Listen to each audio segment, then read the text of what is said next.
Hello, hello, hello. My name's Kyle Van Voors with Voors.com, and I'm excited because today I'm talking about a topic I really love, which is coaching, specifically for sales development representatives. So if you run a team of sales development reps and you want to know how to coach them better, this is probably the video for you.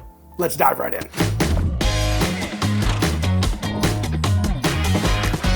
All right, so before I share with you the different types of coaching and what I find to be the most effective at getting SDRs to improve their skills quickly, I think it's first important to discuss why coaching is important for SDRs specifically, because it's a little bit different than other roles. So the first reason is SDRs are typically earlier in their career, and when you're earlier in your career, learning skills and professional development is really impactful. Number two, cold outreach is difficult. When you cold call, send cold emails, a lot of rejection, it can be taxing. So having consistent guidance throughout the role is really important to increase the longevity of the reps that you're hiring.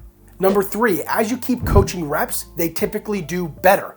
As your reps do better, they end up getting more results. And the more results you get from each rep actually reduces your customer acquisition costs. A lot of people forget about this. You're paying for every deal that actually closes, and you can reduce the amount that you're paying by increasing the performance of your team. And coaching helps you do that. So of course, coaching these reps is a no-brainer, but what are some ways that you coach, and which is the one that I think is the most impactful? Well, there's three categories of coaching. The first is call and email review. So this is when you would listen to a call recording with the reps, or you'd pull up one of the emails that they plan on sending out, and you break down what they could have done better. This has a really big impact, and you should be doing this as often as you can to give reps specific feedback on calls where they encountered something that they struggled with. The second one here is skills coaching. So specifically skills, tactics, techniques that you're training the reps to do that is going to help them improve their performance.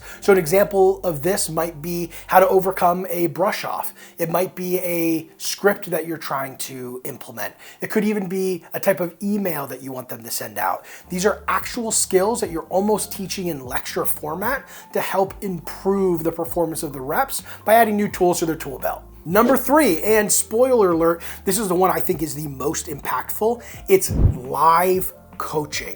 I used to call this floor coaching before COVID when everybody was in the office. So if your team is in the office, you could call it that. The idea is you're listening to calls live and giving immediate feedback to the reps. So what this might sound like is setting aside some time where you just put on headphones and you listen to calls as they're happening.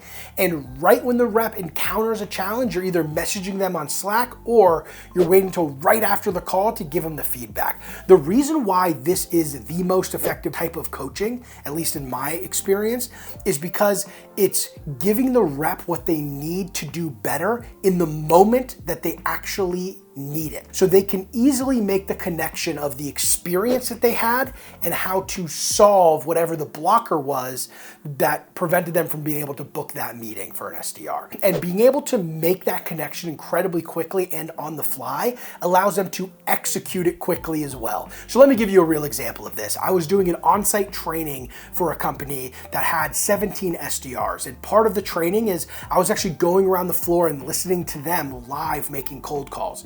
And one of the reps had somebody on the phone. They were struggling because somebody was asking for an email and they didn't know how to keep the conversation going other than just sending the person the email.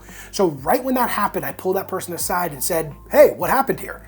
And he walked me through how the call went and told me that he was a little bit concerned about continuing the call because he already was going to send an email to the person. So what did I do? I gave him something he could say next time somebody on the phone asks for an email. The very next call, guess what happened? Somebody asked for an email.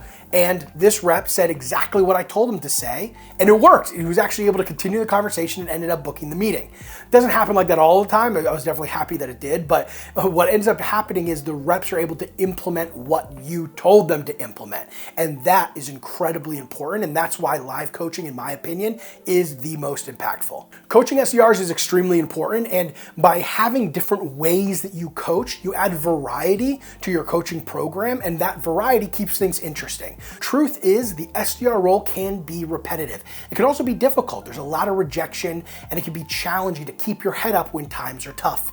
By having a strong coaching program, your reps are going to feel that growth that they need in order to be confident about their own progression throughout their career, but also they're going to see themselves improve. And the reps that see themselves improve typically can compound that improvement quicker, and then you'll turn average performers into absolute rock stars because you committed to them, just like they're committing to you. If you like content like this, make sure you like, comment, and subscribe, and I look forward to talking to y'all soon.